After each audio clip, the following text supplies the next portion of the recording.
asalaamaaleykum mbokku Sénégal asalaamaaleykum mbokku internetu info des jours yéen a ngi ci seen rubrique Ramadan 2 comme nañu koy defee chaque fois di invité benn gan ñu waxtaan un peu sunu religion di jëm ci mbirum weeru koor day nekk en général koo xam ne dañu koy xam ci ay yëngu-yëngu tey jii ñu ñëwoon seet si benn syndicaliste bu jigéen bu tudd Fatoumata Bintou Yafa di présidente RENAFES réseau des femmes travailleuses du Sénégal te ñëw seet si ko waxtaan nag moom ci mbirum weeru koor xool un peu ndax syndicalistes yi seetlu nañ ñoom weeru koor seen yëngu bariwul est-ce que c'est le cas de RENAFES. femme travailleuse rek boo ko waxee rek liggéeykat la nga boole ci doon syndicaliste day metti ñu nekk ci weeru koor ñu am sunu ay obligation familiale yoo xam ne il faut nga def ko ba pare war a mën a bokk ci wax ak yëngatu dox dem donc nañu mën a xam ne que sunu weeru koor day metti jigéenu liggéeykat nag weeru koor bi xam nga boo yeewoo fajar rek metti na ba pare donc comme ñun ak jeneen jigéen ñi yëpp ñeneen ñi ñoo ñuy tane ñu nekk seen kër parce que ñoom suñu xëddee ba pare sax mën nañu tëdd nelawaat mais ñun soo xëddee ba pare boo xasee ba julli fajar da ngay obligé jóg dem ci sa liggéey boo dellu see aussi da ngay nekk ci ndogu bi préparé wu en conséquence donc vraiment bu ñuy mën a wax ne mois de Ramadan day doon weer boo xam ne gaa bu sell bu ñuy neex la mais aussi jigéenu liggéeykat yëpp tamit dinañu sentir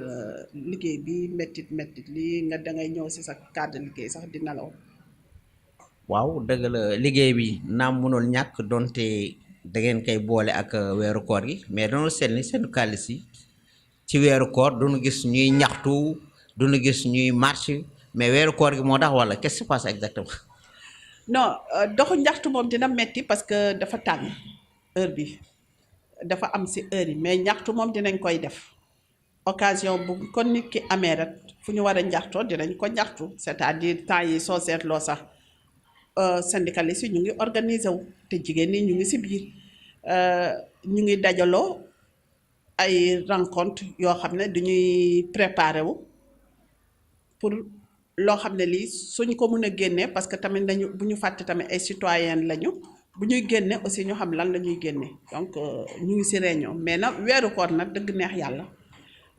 dox njaxtu ak yenn yi day metti wax bi rek sax metti na nga woor ba pare ñëw taxaw war a wax tëgg ci taabal bi ak yooyu te weeru boo xam ne weeru yërmande la baaluwante àq la weeru solidarité la ñun def nañu sax ndogu au niveau synthèse am na ñeneen ñoo xam ne du ñuy joxe ndogu ku nekk ak lu ngay def mais dañuy gën a raffermir suñu ay liens mais njaxtu bi moom dina metti torop ci koo xam ne kii dangaa woor. waaw ci loolu est-ce que mën nga ñëw un peu ci weeru koor aspect bi nga xam ne tey religieux bi c'est-à-dire foi bi nga xam ne tey war nga ko jox àqam ci weeru koor gi quotidien bi di matin et soir nit bu wooree nan la war a comporter woo di matin et soir. nit ku waree comme ni ngay comporter woo su nekkul du weeru koor bu nekkee jullit nga da ngay respecter heure julli yi waruloo wax di jëw walla di wax ci keneen leneen loo xam ne du dëgg donc c'est kii bi maintenant syndicalisme ci jaamu yàlla la bokk parce que défendre liggéeykat quand même ci jaamu yàlla la bokk mais wax ne comportement bi dafay am lenn lu ci changer rek mooy le fait que ngay yeewu xëdd nga yeewu defar xëdd soo defaree xëdd ba pare soo dellusee da ngay continuer liggéey nga war a continuer wax bi xiif tamit di wax dafay xaw a metti soo wàccee ñun su nekkee jigéen ñi la soo wàccee nga war a nekk ci taalum ndogu war a taaj ndogu préparer kiiwu ndogu nit yi duñu teel a tëdd parce que soo ndogoo ba pare am na temps boo xam ne danga koy toog balaa ngay teg plat de résistance bi ba pare soo tegee sa plat de résistance ba pare ay minuit yooyu ngay tëdd minuit 4 heures du matin nga jóg pour defar xëdd dangay set nelaw bi dafay am lu ci changé mais ci côté diine foi vraiment damay ne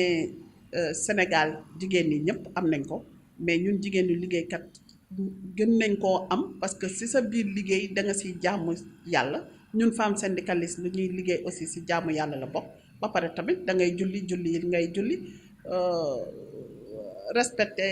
sellal quoi sellal si kii bi. anticiper un peu dugg nga ci sama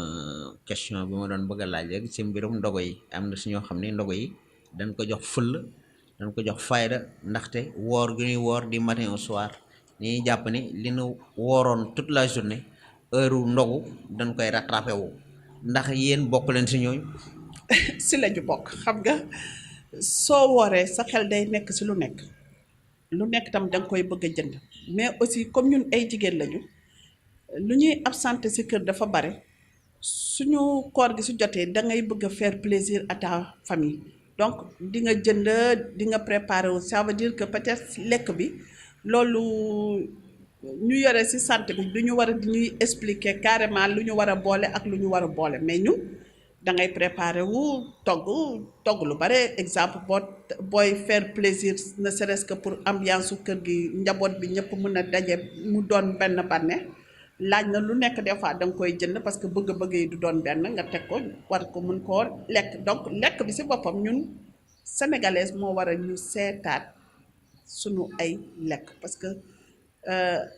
bëgg nga ceebu jën ku mel ni man lakkkat damay bëgg a def fufu ba pare naan fufu war a mën a lijjanti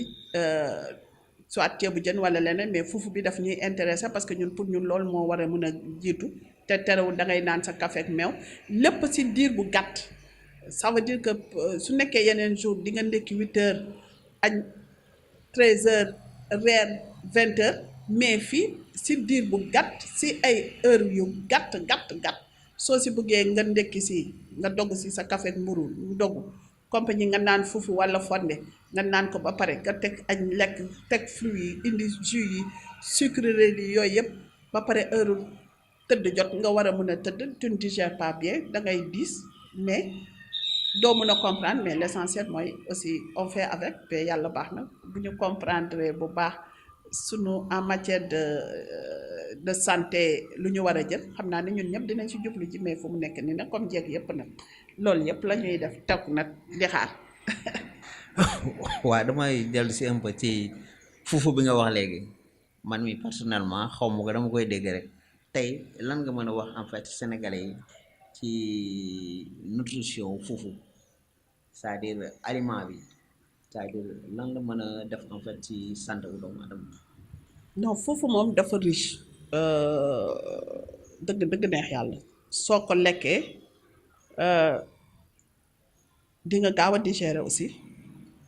mais di nga xam ne lekk nga fufu bi baax na ci yaram doomu aadama baax na ci nit baax na ci ndogu parce que loolu moom ñun lakkkat yi dañ koy instaurer parce que du am yeneen yi yëpp du huile beeg yooyu yëpp du ci am baax na daal en quelque sorte en matière de santé fufu moom daf ci baax torop fufu bi moom baax na pat la après bu ci pat bi soo paree defee pat bi genre suppu kànja lay doon ñu ko kiwul parce que booy togg fufu moom comme suppu kànja ñuy togg suppu kànja ak fufu benn la te dina am bu nekkee bu yàpp la bu nekkee bu jën la mais l'essentiel neex na digérer te baax na nag ci santé doomu aadama. koor gi des juste quelques jours ngeen ay syndicalistes ay travailleurs ñu xam ne tey xale yi ñu ngi taxaw problème yaa ngi taxaw nan ngeen mën a compter gérer loolu woor gi toppatoo xale yi waajal korite gi. metti na mais si organisation nit ku nekk da ngay dem si organisation da ngay organiser sa ay activité ak loo war a def metti na parce que korite bu ñëwee presque korite dañuy ne xale yaa ko moom di nga leen utal ay yëre di nga lijjanti kër gi ut ay ginaar walla xar lu nga préparer pour korite bi mais te fekk salaire bi du yokk c'est lu ñu war a mën a calculer léegi mooy salaire boobu du yokk dañ koy def fête bëgg a fête di nga préparer wu damay gis sama morom yi dinañu fexe tout pour ñu lebi sax mais lebi pour organiser sa korité yoon yi xat nañu na xat ba jaaxal ñu en général période bu fête bi jege yoon yi dina xat nga war a yooyu suba teel doom ya xale ya taxaw seen yére korité la ñu soxla togg ba war laa mën a xaar ak yeneen donc ça veut dire que ce sont des dépenses vraiment supplémentaires kooku si suñu bourse day xaw a metti parce que luy génn lay doon donc de telle sorte que lu may mën a wax rek mooy période bi en général période dépense la weeru koor rek sax dépense la boo si tegee daf préparer Korité vraiment dépense la sa salaire day yegg si sax nga jël ko lépp dugal ko sa préparation Korité bi di xaar yeneen weer yi xaw a saf trop si nit ki donc dafay metti si ñun femme dafay metti et aussi ñu xam ne Sénégal noonu la defee ñuy ñaan yàlla dañ koy oyofalal dañ koy mënloo muñ koy jox aussi ñu war ko mën a def ñu sant bu baax. waaw sa kàddu bu mujj ak sa mbokku sa camarade syndicaliste ak sénégalais yi lay seetaan. bay wax rek sama camarade syndicaliste yi ak mbooloom jigéen bu nekk sa biir kër ak bu dem liggéey ak yëpp lu ñu war a mën a def rek ñu wàññi suukar bu bare luñ koy utiliser ñaareel ba sunu ay dépenses tamit ñu calculer suba am na ñu fexe ba nu ñu organiser woo ba ku nekk da siy gaje ça veut dire que kër ga dinañ ko war a mën a gérer ay liggéeykaay ba aussi dañ koy mën a gérer mais parce que fan yi di ñëw xam naa ne liggéey bi du demee tee noonu absence yi dafay bare mais nañu fulal au moins loo xam ne lii moo ñuy fay suñu salaire ñu jox ko akam ak yelleefam mais ñaanal ñëpp nag vraiment de passer une bonne fête de Korité yàlla mënuloo ñu am astut wala lu bare loo xam ne lii dinañ ko mën a organiser fête yi donc may ñaan ñëpp surtout ñu ngi door a génn si fête des mères may souhaiter toutes les mamans une bonne fête ma leen di ñaanal aussi que yàlla boole leen ak bu baax a baax seen njaboot seen borom kër ak loo xam ne nii yore nañ ko ñu yore loo xam ne mën nañ ko dépenser merci. di leen gërëm di leen sant di nekkoon seen rubrique le Ramadan 2 ak la présidente de RENAFES réseau des femmes travailleuses du Sénégal Fatoumata Bintou Diafa ñu leen jox di daje fan yi ak beneen gan jërëjëf.